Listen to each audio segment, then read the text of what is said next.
Hi everyone! Simpleng lutong bahay ni Nani for today's video is pork giniling. Ito lamang po ang ating mga kakailanganin. Bawang, sibuyas, giniling na baboy, mantika, patis, beef broth cubes, salt and pepper, tomato paste, and mag-i-start na po tayo. Papainitin na po natin ang ating pan.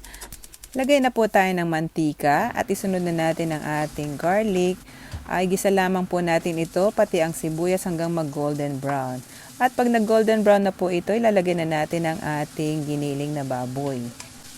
Lulutuin po natin ito ng 10 to 20 minutes hanggang lumabas po ang sariling mantika nito. Ilagay na rin po natin ang ating tomato paste. Haluin at lagyan po natin ito ng isang basong tubig muna. Optional lamang po ito, nilagyan ko po ng beef broth cubes, pandagdag linamnam. Tunawin lamang po ito para magbalanse ang lasa nito. Naglagay lamang po ako ng isang dahon ng laurel, dagdag aroma at sa puntong ito, titiplahan na po natin ito sa asin at paminta.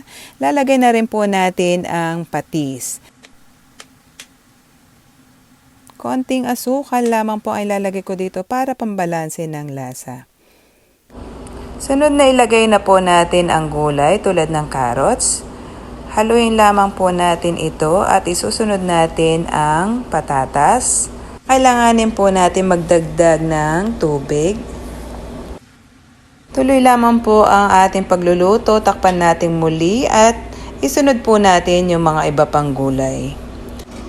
Ayan, malambot na po ang ating carrots at patatas. Ilagay na po natin ang ating green peas. At isusunod na rin po natin ilalagay ang ating green pepper. Haluin lamang po natin ito ng dahan-dahan at titikman po natin muli kung ito ay kulang sa lasa.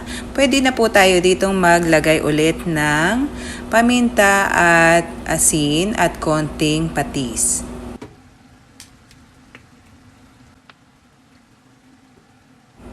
Okay, sakto na po ang lasa nito. Hinaan lamang po natin ang ating apoy at tatakpan muli.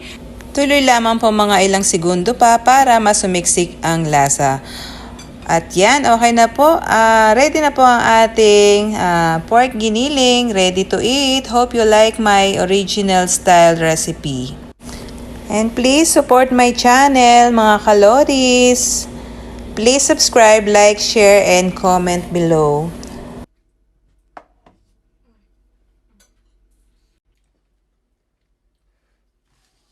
See you until our next video. Thank you for watching. Ayan, happy tummy na naman ang aking mga kiddos. Makikita ang smile sa kanilang mukha. Thank you po. Thank you, Lord. Thank you for all the blessings. God bless po sa ating lahat. Bye!